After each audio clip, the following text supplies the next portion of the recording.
Good morning বন্ধুরা, আশা করি সবাই খুব ভালো আছো, সুস্থ আছো। আমিও খুব ভালো আছি। আজ মঙ্গলবারের নতুন একটা দিন, নতুন একটা সকাল, নতুন একটা ভিডিওতে তোমাদেরকে জানাই অনেক স্বাগত। সকালবেলা ছেলেদেরকে স্কুলে পাঠিয়ে দিয়েছি, দিয়ে চা খাওয়া হয়ে গেছে। আজকে চা খাওয়াটা তোমাদের সঙ্গে শেয়ার করলাম না। এবার তো ঘরটরগুলো একটু পরিষ্কার করতে হয়। বিছানাগুলো ছেড়ে নিলাম, ঘর ঝাড় দেওয়া মোছা হয়ে গেছে, ডাইনিং টেবিলটাও পরিষ্কার হয়ে গেছে, রান্নাঘরও আজকে পরিষ্কার করে দিয়েছি।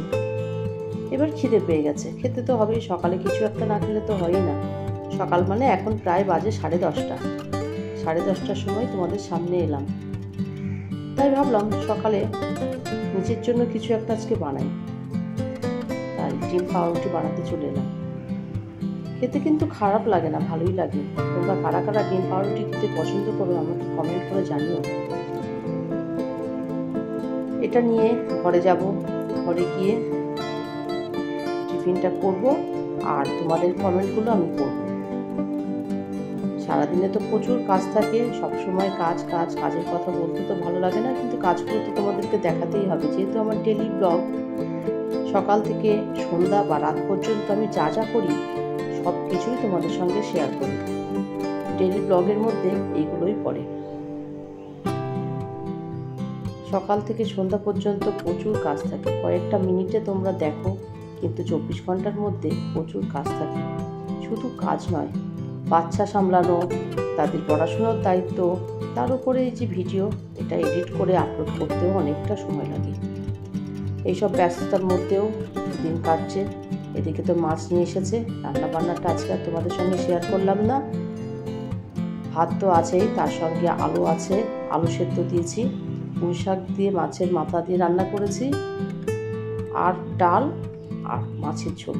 এই ছিল আজকে রান্না বান্না। সকলের খাওয়া হয়ে গেছে, আমি এবার একা একা খেতে বসেছি।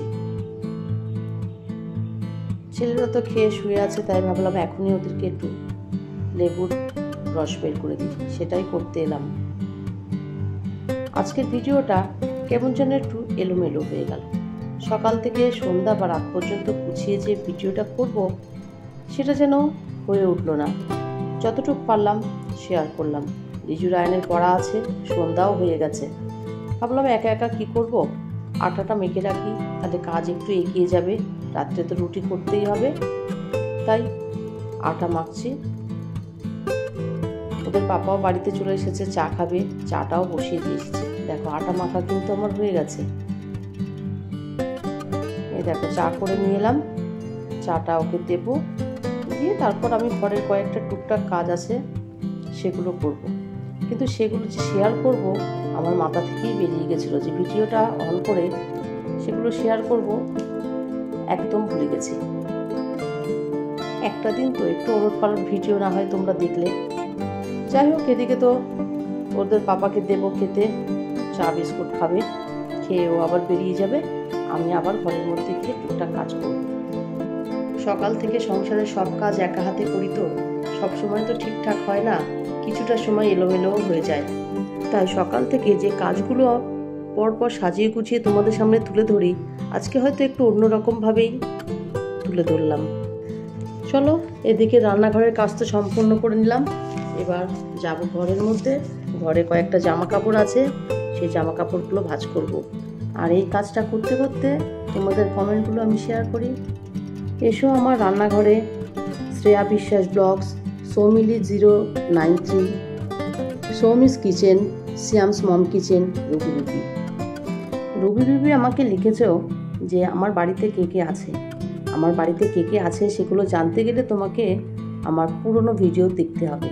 তুমি আমার পুরনো ভিডিওগুলো একটু দেখে নাও, তাহলে সব কিছু জানতে পারবে। আর আমার ইনডোর প্ল্যান্ট বলতে তেমন কিছুই নেই। আমি সেরকম একটা গাছের পরিচর্যা করিও না, গাছ আমি রাখি না। কারণ গাছকে রাখতে গেলে গাছের পরিচর্যা করতে হবে, তাকে যত্ন করতে হবে, তার খেয়াল রাখতে হবে।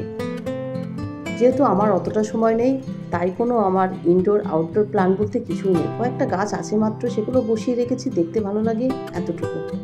সৌমিস কিচেন থেকে সৌমি আমার কাছে জানতে চেয়েছে যে দিদিভাই তুমি কিভাবে মানি প্ল্যান্ট যত্ন করো। মানি প্ল্যান্ট যত্ন করা বলতে কি বলো তো, আমি জলের মধ্যে বসিয়ে রাখি বা মাটিতে আছে। তুমি তো দেখেছো আমার একটা একটা পাঁচিলে ভর্তি করে রেখেছি। যখন জলের মধ্যে রাখি জলটাকে পরিষ্কার রাখি, আর পাতা যখন হলুদ হয়ে যায় তখন সেই হলুদ পাতাটা সঙ্গে সঙ্গে ছিঁড়ে ফেলি। আর যখন দেখি শিকড়গুলো কালো হয়ে যাচ্ছে সেগুলো কাঁচি দিয়ে কেটে পরিষ্কার করে ধুয়ে আবার নতুন করে রাখি। আজ তাহলে এই পর্যন্ত। আমার ভিডিওটা যদি তোমাদের ভালো লেগে থাকে please like, comment, share and subscribe করো। সবাই খুব ভালো থেকো, সুস্থ থেকো। টাটা।